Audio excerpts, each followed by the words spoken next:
The rain had been falling since dawn, a steady, unyielding sheet that turned the dirt paths of Dry Creek into streams of thick brown mud. The town was quiet, the saloon's swinging doors barely moving in the wind, and the sheriff's office lamp flickered dimly through the downpour.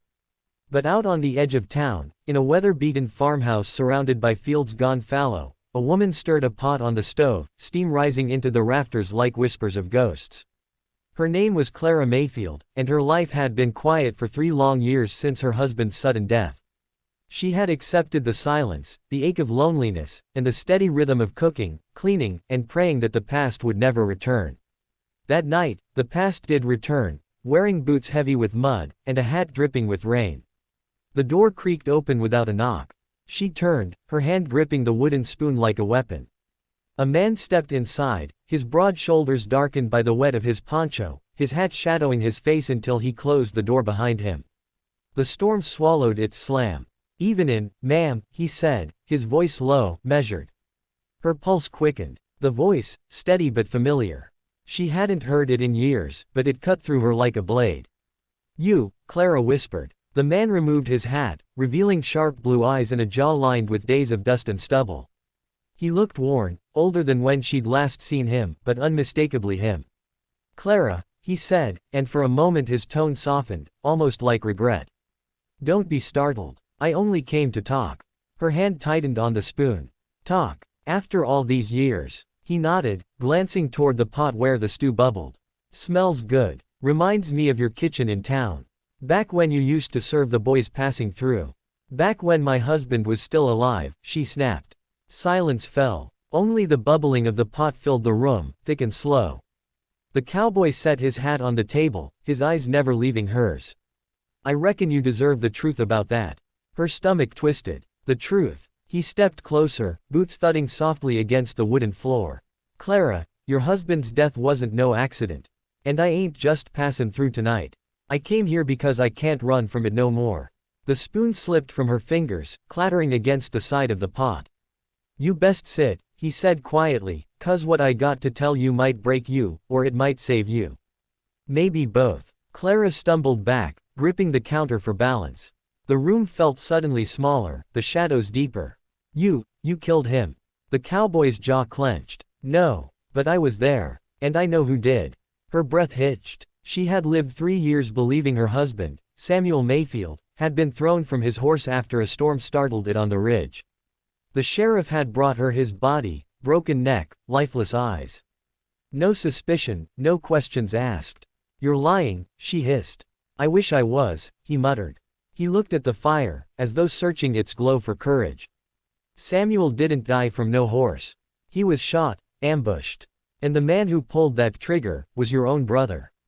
Clara's blood ran cold. Her knees nearly gave way, but she forced herself to stand tall. "Elias. That's impossible. He loved Samuel like a brother." The cowboy shook his head. "Elias wanted the ranch. Wanted it all. And he thought Samuel was standin' in his way. He hired me to help scare your husband off. Said it would be simple, no one would get hurt. But when we cornered Samuel that night on the ridge, Elias lost his nerve, and his temper. Pulled the gun. Shot him dead before I could stop it." Clara's hands trembled against the counter. The truth carved her open, raw and merciless. "Why are you telling me this now?" she asked, voice hoarse. The cowboy's eyes darkened. "Because Elias knows I've been talkin'. He's after me now. And when he finds me, he'll come for you too, 'cause if you know the truth, he won't leave you breathin'."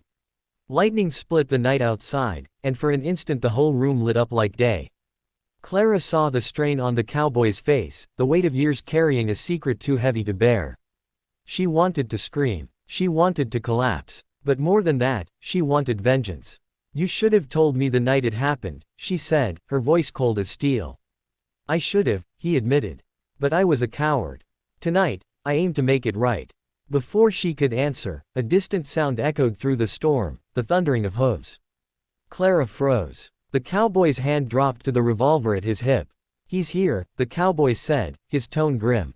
The horse stopped outside. A door slammed. Heavy footsteps crunched through the mud, and a shadow appeared at the window. Clara's heart pounded. She wanted to run, but her legs wouldn't move. The door burst open, slamming against the wall. Standing there, soaked in rain, was Elias, her brother. His face was twisted with fury, his pistol drawn. "Clara," Elias said, his voice venomous. "Step away from him. That man's been feeding you lies." The cowboy drew his revolver, aiming steady. "Tell her the truth, Elias. Tell her what you did." Elias sneered, his eyes flicking to Clara. "Don't listen to him, sister. Samuel's death was a curse from God, not me." "Liar," she screamed. "I know everything now." Elias's face hardened. "Then you leave me no choice." The gunfight exploded in the narrow space of the kitchen. The cowboy fired first, the bullet tearing into Elias's shoulder, spinning him back against the doorframe. But Elias roared, firing wild, the shot shattering a jar on the shelf beside Clara. She ducked, the smell of gunpowder thick in the air. The cowboy advanced, firing again, this time into Elias's chest. Elias staggered, his pistol slipping from his grip, and he crumpled to the floor with a thud that shook the room. Silence returned, broken only by Clara's ragged breathing and the bubbling of the stew. The cowboy lowered his gun slowly, his hand trembling. Elias lay still, eyes wide, blood spreading dark across the wooden planks. Clara stared at her brother's lifeless body, tears streaming silently. The truth had come, and it had destroyed everything she thought she knew. The cowboy looked at her, his eyes full of guilt. "I'm sorry, Clara. I should have stopped this before it ever reached you." She wiped her face with the back of her hand, standing tall despite the storm raging inside her. "What happens now?" The cowboy holstered his gun. "Now, you decide. You can tell the sheriff, or you can bury him out back and never speak of it again. Either way, I'll ride out by morning. My place ain't here." She stared at him, torn between fury and gratitude. "You risked your life coming back," she whispered. He nodded. "Had to. I owed you the truth." The storm outside began to fade, the rain easing into a steady drizzle.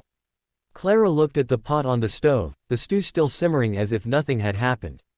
Her voice was hollow when she spoke. "Then sit down. Eat. You've carried this secret long enough.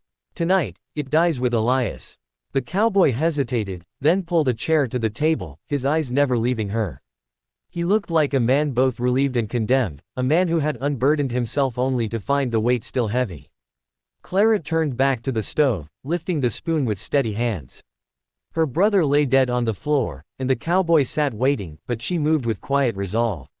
Because in the Old West, vengeance was a dish always simmering, waiting for the right moment to be served. And tonight, in her kitchen,